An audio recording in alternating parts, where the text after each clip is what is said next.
Abrimos, señoras y señores, la tertulia. Estamos en jueves 18 de febrero de 2021 y estamos con la integración habitual de este día.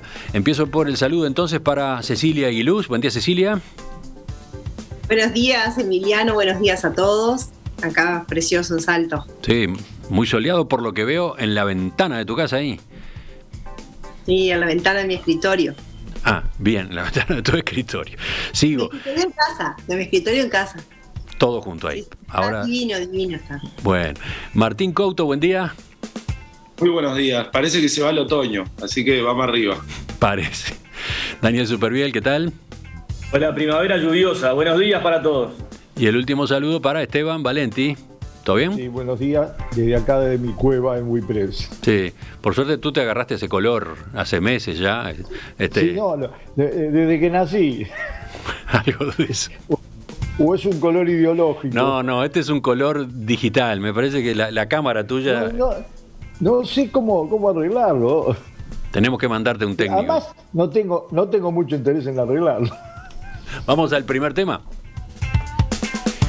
La pandemia de COVID-19 ha copado buena parte de la agenda política en el primer año de gobierno del presidente Luis Lacalle Pou. Entonces, ¿qué problemas, qué desafíos, qué reformas han quedado opacados o postergados a raíz de la emergencia sanitaria? Qué pregunta, ¿no? Esta pregunta tiene su origen en la tertulia pasada, en realidad. Vamos a mirar a largo plazo a partir de una propuesta que Esteban hacía hace 7 días. Concretamente, Esteban, ¿cuál es la inquietud? Que la principal víctima de este proceso que, digamos, tiene que ver con el gobierno, pero tiene que ver también con toda la vida política y cultural política del país, es que no sea las reformas estructurales que el país necesita, digamos, la víctima principal, porque nos va a costar mucho retomar ese debate, que no está presente y que no es solo un debate, son cambios, son transformaciones. Te escucho, a ver, contanos en qué estabas pensando, concretamente en cuáles problemas, en cuáles reformas estabas pensando cuando tiraste esto el jueves pasado. Bueno, yo creo que el Uruguay tiene una diferencia con todos los países de América Latina, notoria. No hay ningún país que haya nacido con un proyecto nacional. Es decir, con un conjunto de ideas articuladas a más de carácter avanzado y progresista, como nació sin quererlo, porque Artigas no quería la banda oriental, quería la Confederación, pero nació con esa característica. No me voy a extender, pero, a ver, Bolívar, que es supuestamente el gran libertador, proponía una monarquía. En la Argentina, alguien parecido podía haber sido Mariano Moreno, se murió muy joven, y yo podía seguir. Si hay alguien que se parece en algo fue Martí, tarde y en otras circunstancias. Entonces, el Uruguay fue siempre un país de grandes proyectos nacionales, desde la educación, después el vallismo, y las dos figuras que más han influido en el último fin de siglo fueron Wilson Ferreira Alternate por un lado y Sereñi por otro. No salieron por sus habilidades políticas menores, no, eso es falso. O menores o circunstanciales, nacieron por su capacidad de propuestas estratégicas de fondo.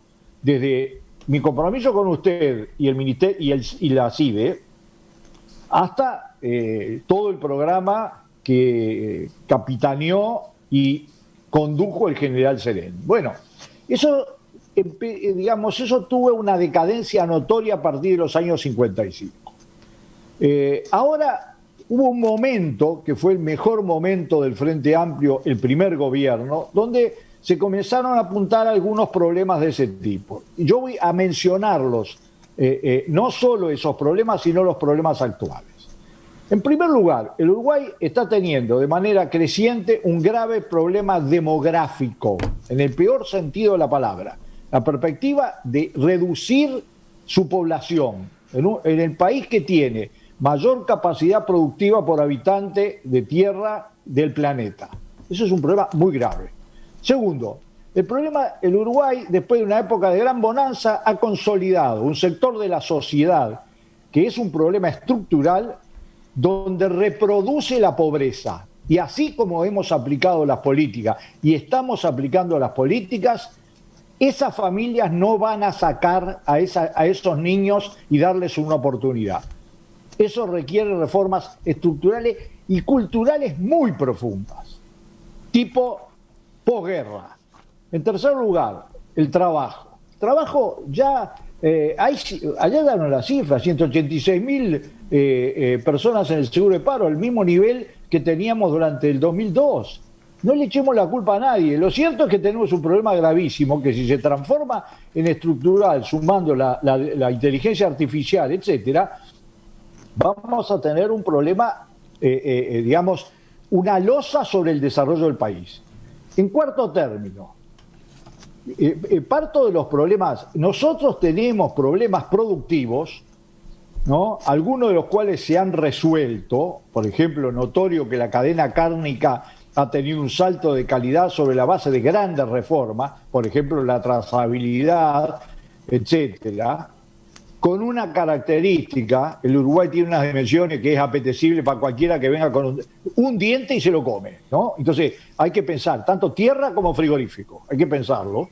Pero, por ejemplo, un sector que sería clave, estamos hablando todos los días de libertad de mercado, etcétera. Nosotros tenemos libertad de mercado de los cítricos. ¿Qué es lo que no tenemos? Son cítricos.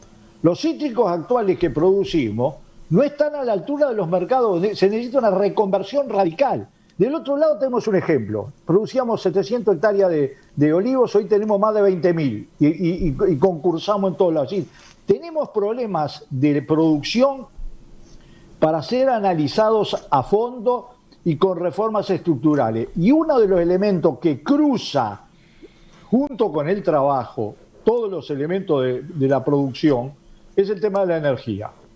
Bueno. ¿No? Así como hemos avanzado en el tema de la conectividad, pero sigue siendo un problema clave, porque nosotros tenemos que, no es reformar la educación de cualquier manera, es reformar la educación con vista no a pasar la prueba PISA. Quiere decir, tenemos que tener una educación de acuerdo a un proyecto nacional. Bueno, lo mismo sucede con la energía, está bien. No hay duda de que hoy no tenemos problemas energéticos, que vendemos energía, pero ¿es la energía hoy un instrumento para la instalación de inversiones de alto consumo energético? Y por último quiero dejar un tema que me parece vital, que es el tema medioambiental. Todo el mundo cree que el tema medioambiental, o la mayoría cree que es el problema de hacer lo menos posible para no molestar a la naturaleza. Y eso es contra... A ver, los países que más afectan el medio ambiente son o los grandes productores de CO2 y gases invernaderos, o países muy pobres que destruyen el medio ambiente. Entonces, el Uruguay ¿tiene para aportar algo al medio ambiente mundial? Sí tiene, absolutamente.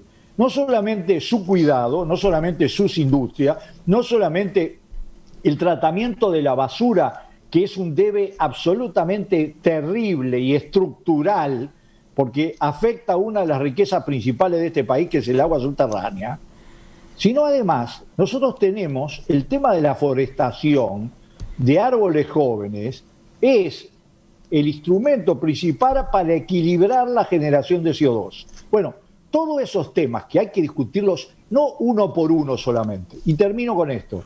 Solo la política no está en condiciones de encarar un debate que también incluye las jubilaciones, todas esas cosas que están vinculadas al mundo del trabajo, pero solo la política no lo puede hacer. Bueno. La experiencia del GACH demuestra otra cosa.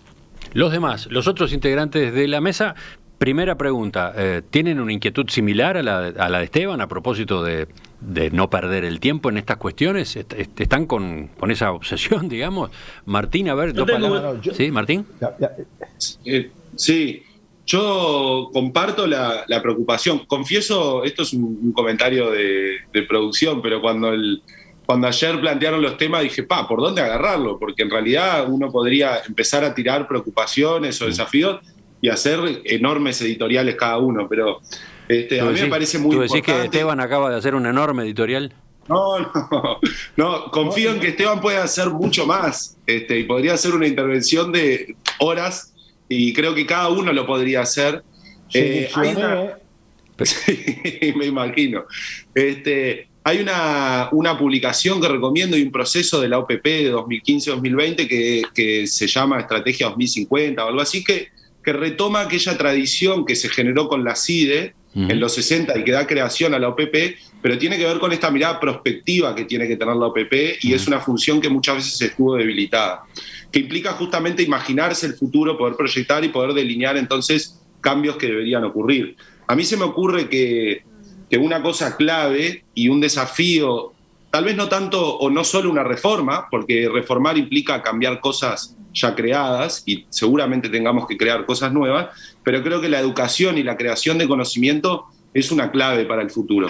La creación de conocimiento, si uno mira, por ejemplo, lo que nos pasó durante la pandemia, ahí tenemos uno de los grandes pilares de la estrategia de Uruguay, digamos, que tiene que ver, sí, con el grupo asesor científico honorario, pero tiene que ver en términos concretos, por ejemplo, con el desarrollo de kits a nivel nacional, que nos dio soberanía, que nos permitió enfrentar mejor la pandemia y que nos permitió, entre otras cosas, que yo creo que son de segundo orden, pero también ahorrar plata.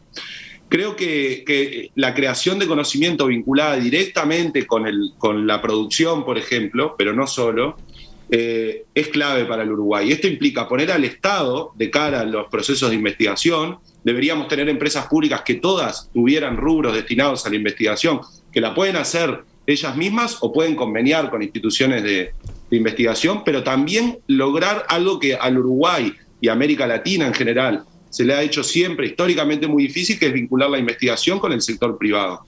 Creo que en cuanto a la educación, un desafío, y con esto cierro, la verdad es que tengo páginas y páginas de apuntes. Un desafío con la educación, el objetivo debiera ser formar y cómo preparamos ciudadanos y ciudadanas para la incertidumbre. Y creo que ahí hay que desterrar esta idea antigua ya de que uno se recibía después de 6, 8, 4 años de carrera y no estudiaba más, y pasar a una idea en donde universalicemos la educación terciaria, pero además la persona tiene que ser apta para formarse y perfeccionarse durante toda la vida. Es decir, la educación debería terminar con ciudadanos y ciudadanas muy capaces de aprender que, bueno, lo que el destino incierto requiera que se aprenda para esas personas. Bien, está perfecto lo que hizo Martín, no hizo una lista larga, sino que puso el foco en algunos puntos, capaz que después, ojalá, agrega otros, pero de este modo nos vamos acercando a cómo se plantan frente a esa propuesta que hizo Esteban el jueves pasado y sobre la cual tiró su propia hoja de ruta recién. A ver, Cecilia, ¿tú cómo te sentís para el tema este? Bien, a mí me encantaría hacer varias jornadas de varios días discutiendo todas estas cosas, porque creo que es que además nos saldría bárbaro el intercambio con unas buenas conclusiones. Pero en definitiva, para encarar el tema me voy a focalizar en que sí existen algunos problemas estructurales importantes en el país desde mi punto de vista, que coincido a primera vista con el análisis del temario que tiene que ver con la parte de los problemas sociales, sobre todo desempleo y pobreza, informalidad, que le agregaría, porque me parece que realmente es un punto medular y aparte dentro de lo que podría llamarse desempleo. Pero quiero poner el foco en esto, que nuestro país tiene que enfrentar y tomar como real una gran desigualdad territorial que existe. Porque todos estos problemas, además, se ven agravados cuando uno los pone en el territorio. No son las mismas oportunidades que tiene la gente que vive en la zona sur metropolitana que la gente que vive en el norte o centro o oeste es litoral del país. Por lo tanto, mi foco está ahí. Creo que en esta pandemia habían quizás muchas expectativas, sobre todo del interior, de un montón de cosas que se podían haber hecho y no se hicieron, porque el punto era justamente no que pudo haber relegado la pandemia de los temas estructurales, yo creo que de los temas estructurales que tienen que ver con la desigualdad territorial hubieron muchas cosas que no se pudieron hacer. En un país como el nuestro, donde la producción de materia prima sigue siendo el eje de la economía y el interior justamente es el lugar donde esto se desarrolla, deberían haberse quizás ya iniciado algunos procesos que yo entiendo que se tienen que hacer, que es de mejorar la competitividad para los que vivimos lejos y los que trabajamos lejos.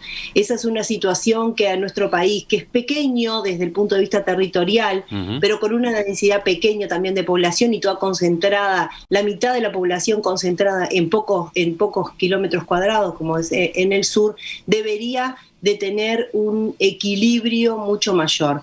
Y creo que todos los problemas que podamos hablar, y sobre todo los sociales, se ven agravados justamente cuando uno va alejándose en kilómetros de la zona metropolitana. Este tema que hablábamos del desempleo, ni que hablar de la pobreza, el tema educativo también, y una cantidad de factores. En cuanto a lo que agregaba Martín, que me parece muy interesante y que coincido, el tema educativo, también hay una desigualdad donde muchas veces toda la parte tecnológica o lo que se pretende crear está disociado con la realidad del productor y esos tipos de polos tecnológicos debieran estar instalados en el interior, y lo mismo en la facilidad de los polos logísticos y bueno, facilidades arancelarias. Les doy un ejemplo bien concreto.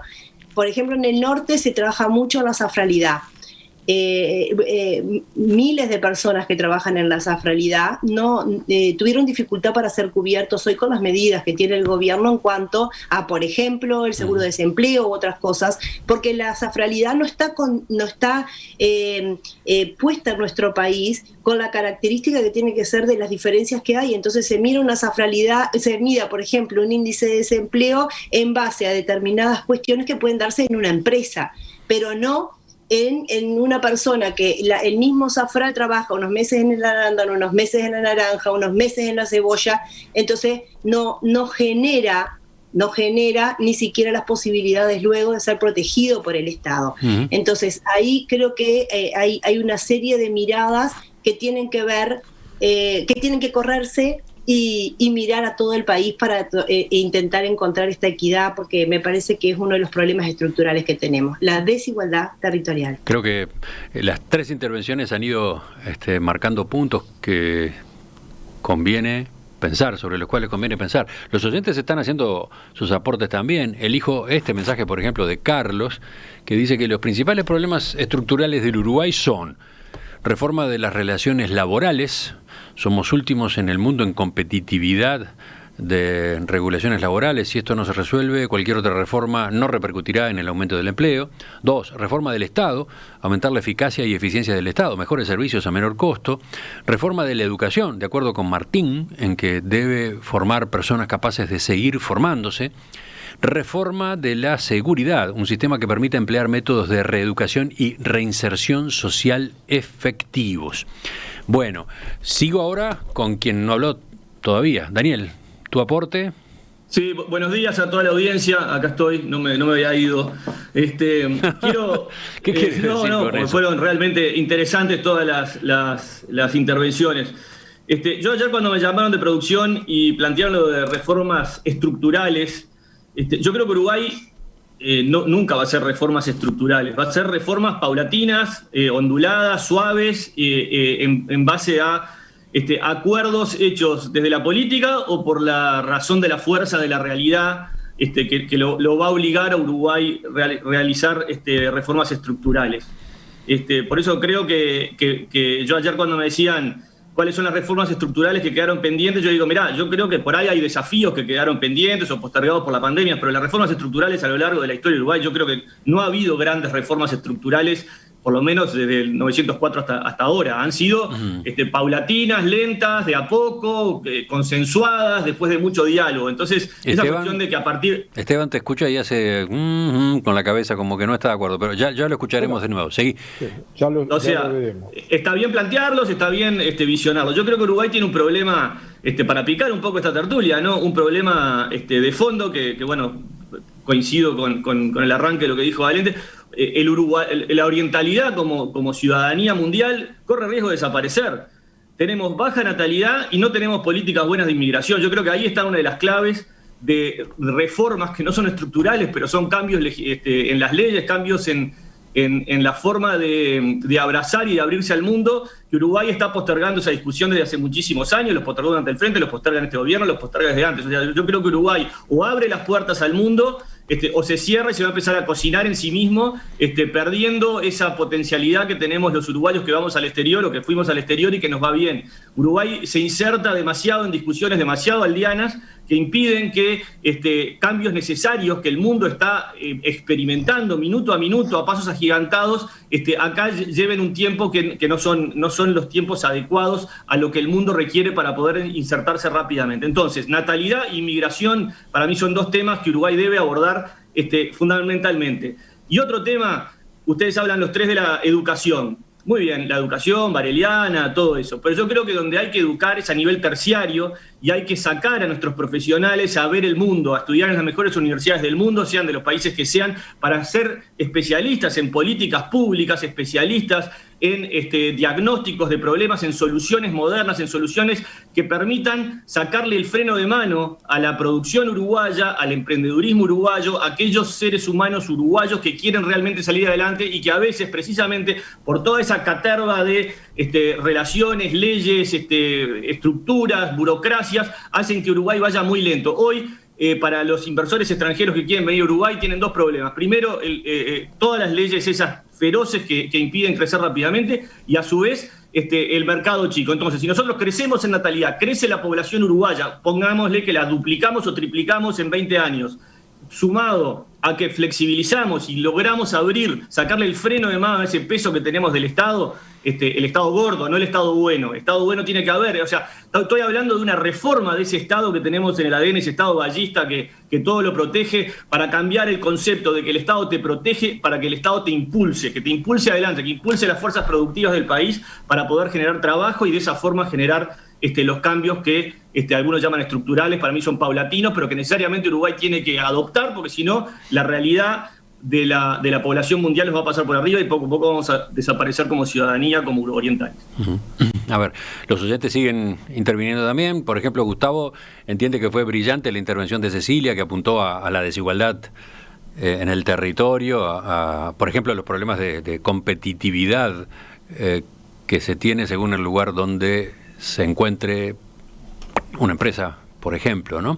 Después hay un oyente que sobre estos temas del interior a los que se ha hecho referencia sugiere el estudio sobre competitividad departamental realizado por el Instituto de Competitividad de la Universidad Católica para la Academia de Economía. ¿Tú lo conoces, Cecilia? ¿Lo viste este trabajo? Yo vi uno, no sé si es ese mismo, que habla de las zonas francas, que es muy bueno, que me lo pasaron el año pasado, creo que fue, o el otro, uh-huh. Que es muy bueno y que tiene que ver con uno de los problemas también que asedia, ¿no? Todo lo que es nuestra frontera, que son las posibilidades de que estamos siempre perdiendo competitividad con los precios que tenemos con nuestros vecinos, y bueno, eso genera grandes problemas, pero no sé si es específicamente ese, y si no es ese estaría buenísimo que lo acercaran y lo pudiéramos ver, porque para mí sigue siendo uno de los grandes ejes, el costo. Después, otra línea de mensajes la representa, por ejemplo, de Ricardo.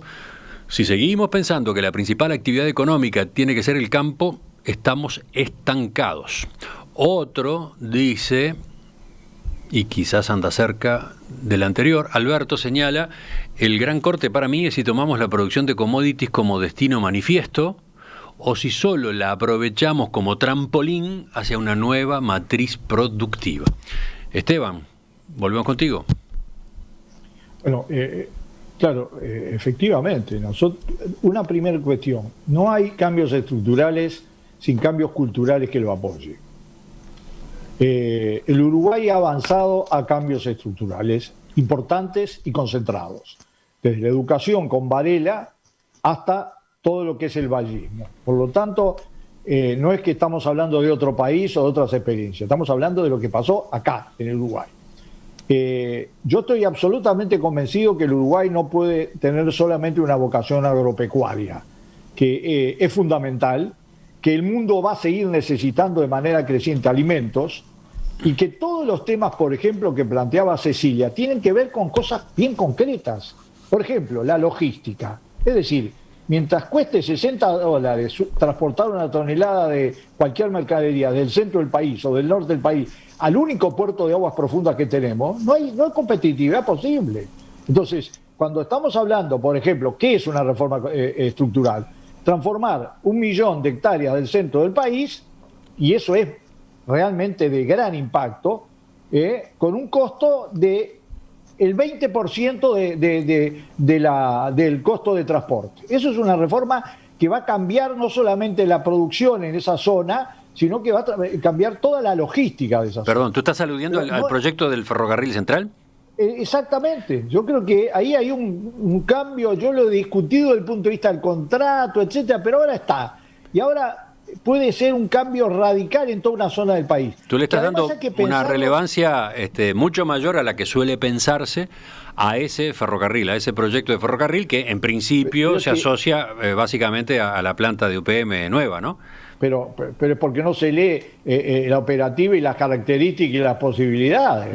Porque basta mirar cuánto puede cargar de trigo, de grano y cómo se están instalando polos de logísticos a lo largo de la vía como para darse cuenta. Ahora, no es solo eso. Pero entonces ahí hay una reforma estructural corriendo ¿o no? ¿Cómo hay que leerlo? Es una reforma logística que desde el punto de vista de transportar productos elaborados es muy importante, pero además que tiene que ver con algo, es no pensar el tema de las nuevas tecnologías al margen de la producción. ¿Ha habido alguna revolución tecnológica de avanzada más aplicada, más importante que en el campo uruguayo? No hay. Vamos a decirlo así. Las vacas son, con la trazabilidad, un invento de carácter tecnológico. Nosotros vendemos seguridad. El tema, por ejemplo, de, la siembra de secanos y la siembra directa, es tecnología pura, tecnología de gran dimensión y pequeña dimensión y aérea, es todo absolutamente. Es decir, nosotros tenemos que no dividir el país en pedazos y pensarlo dividido en pedazos, que ya bastante chicos somos como para hacerlo. Y además con una característica, el problema demográfico tiene que ver con la territorialidad. No se trata de hacer crecer Montevideo, ni de hacer crecer la zona metropolitana. Se trata de hacer crecer el enorme territorio con potencial productivo que tenemos. La educación. Yo tiro una cosa que va a ser provocativa. ¿Tiene que ser solo escuela de tiempo completo? ¿O la educación hay que transformarla también, sí, con todo lo posterior, con sin duda la especialización, con el hecho de que yo creo que hay que incluir la educación y la formación en un solo gran plano? Pero hay una cosa, nosotros, a los niños hijos de las familias pobres, que son hace 3 generaciones o 4 de pobres, nosotros tenemos alguna esperanza seria que no sea simplemente poner los ojos en blanco de que van a salir de la pobreza simplemente con asistencialismo, sea del color y la forma que sea. Salen de una sola manera, con oportunidades y con educación. Y para que lleguen las oportunidades, la escuela no tiene que ser simplemente 4 horas, 8 horas, capaz que tiene que ser otra cosa. Y nosotros en este país tenemos un país dividido en pedazos, dividido en pedazos. ¿Seguimos? Hay zonas de primer mundo y hay zonas de cuarto mundo. Y la dan la cifra de asesinato, la cifra de rapiña, la cifra, absolutamente todo. Y entonces, si nosotros no concebimos la integración en un país de 3.400.000 habitantes, que tendría que tener por lo menos 5, porque el problema, yo estoy de acuerdo con Daniel, pero el problema es dónde los traemos. ¿Sigo? ¿A qué los traemos? ¿Sigo? Bueno, mirá, a propósito de lo que decías, Esteban, intercalo acá este mensaje que llega de la audiencia. Hay muchos, están completamente involucrados y apasionados con el asunto los oyentes, pero Walter señala, todos los tertulianos aportan ideas parciales. Yo creo que el Uruguay, en definitiva, lo que precisa es un plan estratégico que deba cumplirse a rajatabla, no pequeñas ideas que cambian cada 5 años o menos. Eso es cierto. Bueno. Absolutamente cierto. Después aparece una pregunta para Cecilia. Cecilia quiere saber, este oyente que manda el mensaje, que es Daniel, la UTEC, impulsada durante la presidencia de Mujica y que ha ido creciendo y avanzando, ¿es una reforma estructural? ¿Sirve desde el punto de vista de la inquietud que tú planteaste? Sí, yo creo que sí. Yo estuve compenetrada y siguiendo de cerca, y además tengo cantidad de conocidos que están estudiando ahí. Me parece que ha sido, pues sí, un golazo desde ese punto de vista. También la Regional Norte, o sea, el primer edificio que se construyó en la época de Sanguinetti, esto no es un tema político partidario. La Regional Norte de la UDELAR en ese caso, ¿no? Claro, de la UDELAR, que también tiene todo un polo tecnológico y innovaciones desde el punto de vista tecnológico importantes. También el línea, que en definitiva genera transformación tecnológica.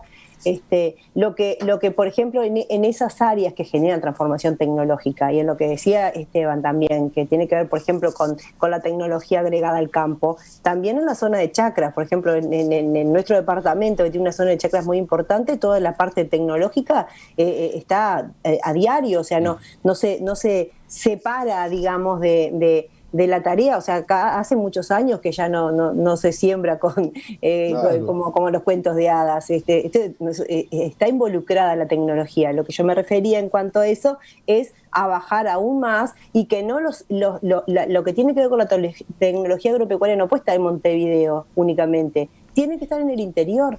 La UTEC forma gente en el interior. Hay un montón, la UTU forma gente de alto nivel también en el interior.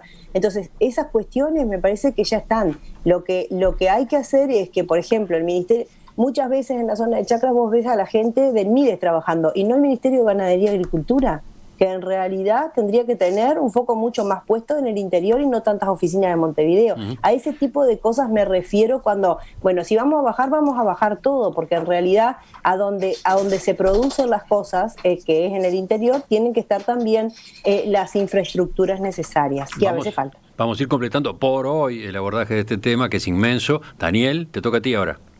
No, le tocaba a Martín, pero bueno. No, porque yo cambié el orden. ¿Quién dijo que el orden debe ser rígido? Perfecto. No. Flexibilidad. Reforma estructural. Hay que flexibilizar.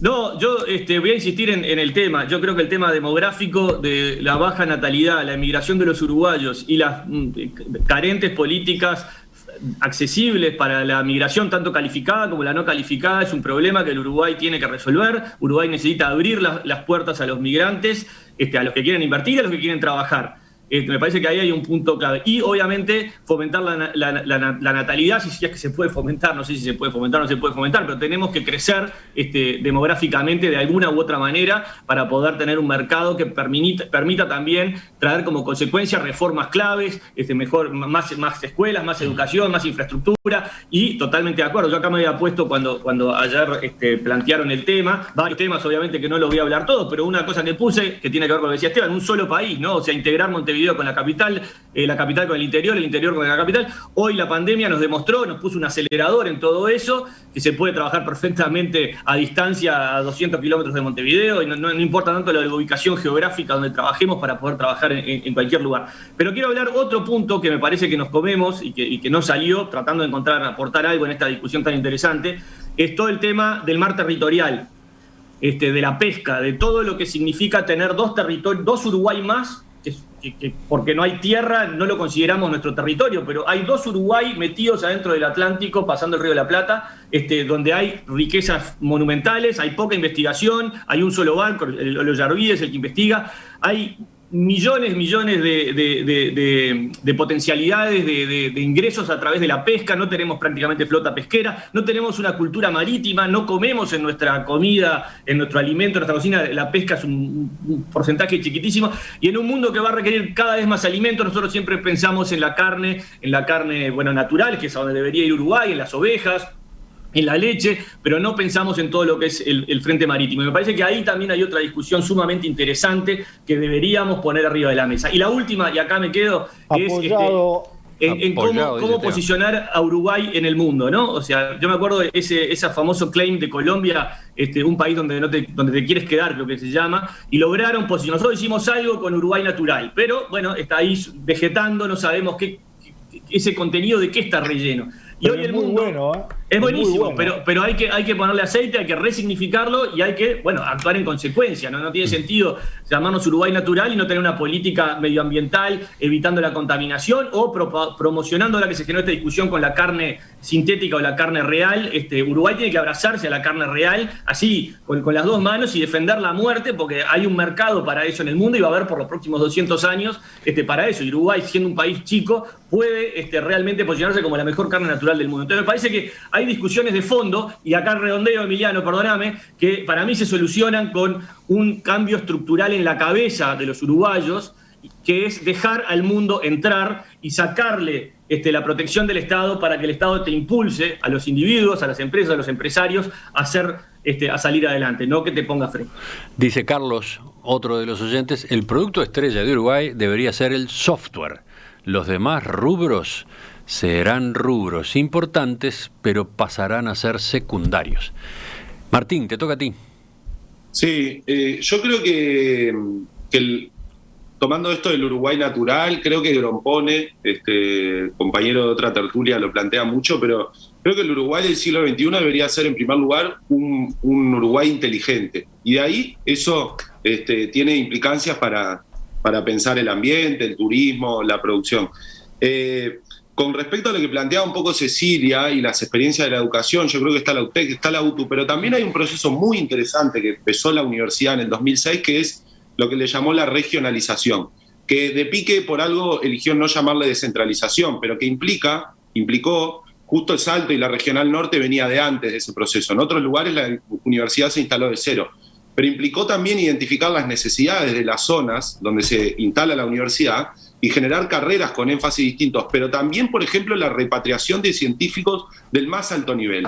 Vimos, por ejemplo, el año pasado que se inauguró un laboratorio en Salto, creo que Emiliano le hizo una nota a Rodney Colina, con un nivel de tecnología muy alto. Él es uno de los repatriados. Es una política de la universidad muy fuerte que ahora seguramente esté estancada, porque si no hay aumento de presupuesto no se puede continuar, pero que también implica una extensión de la universidad en el territorio muy interesante. Yo quiero plantear solo dos cuestiones más de las miles que tenía anotadas. Primero, el Uruguay del siglo XXI debería plantearse a mediano plazo que la alimentación, la salud, la educación y la vivienda son un mínimo universal, independientemente del mérito que haya hecho cualquier ciudadano para tenerlo o no. Eso no es nada muy revolucionario, implica llevar al extremo y radicalizar el paradigma de los derechos humanos.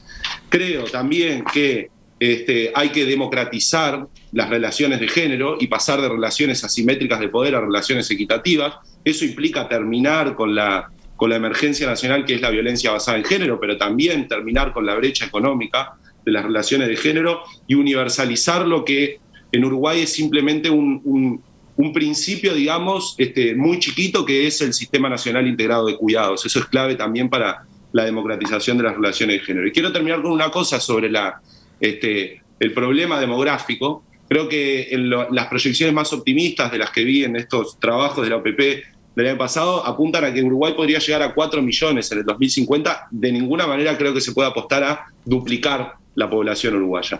Pero creo que nosotros deberíamos asumir eso como una realidad y no como una realidad con la que hay que trabajar, así como asumir que en nuestro país hay mucho campo y que tenemos un mar territorial enorme. Esto asumirlo como otra realidad objetiva, porque hay un problema, por ejemplo, cuando la estrategia de los países se vincula con, por ejemplo, el fomento de la natalidad.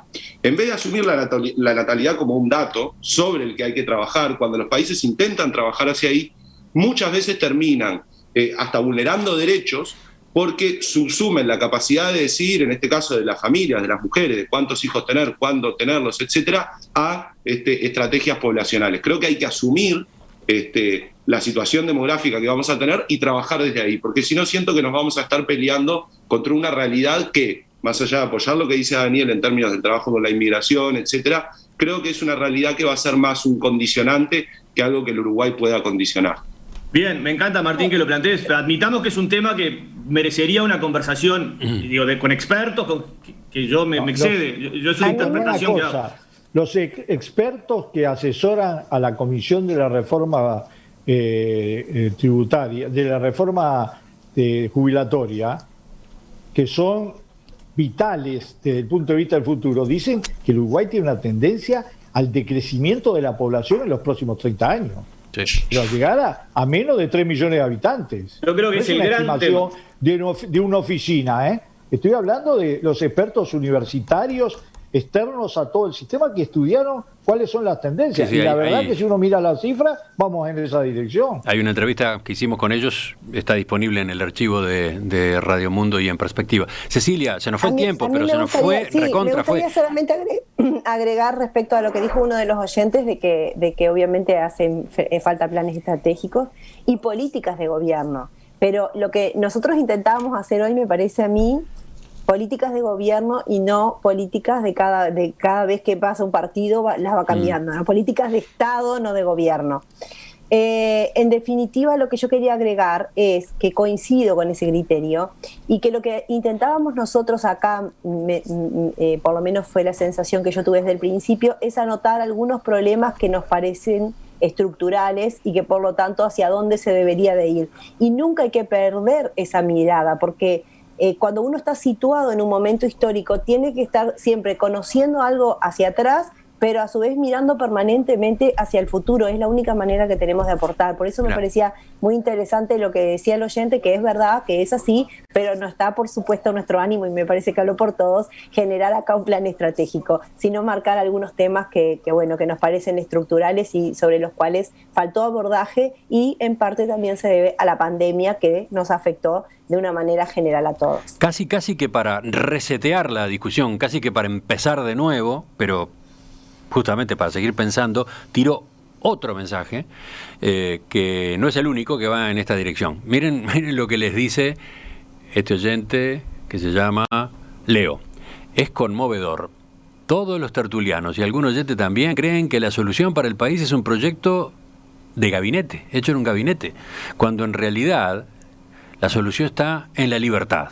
Que los políticos planificadores se hagan a un lado y sea la sociedad la que decida espontáneamente hacia dónde ir. Como ejemplo, ni Bezos, ni Musk, ni Amancio Ortega, ni Apple surgieron de ningún escritorio burocrático, termina diciendo.